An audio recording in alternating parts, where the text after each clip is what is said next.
This video will show you how to save a Word document.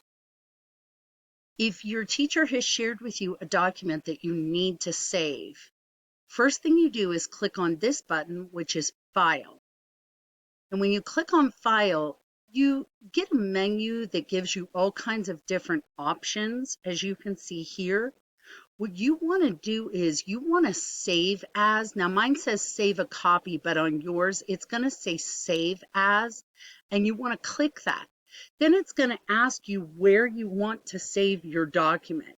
You want to click on Browse, then you want to choose Desktop, and then you want to save this document to the desktop by hitting Save. So that when you go in to find your graphic organizer or a document that the teacher has shared with you, you'll be able to see it on your desktop, and that way you can put it anywhere on your computer that you would like.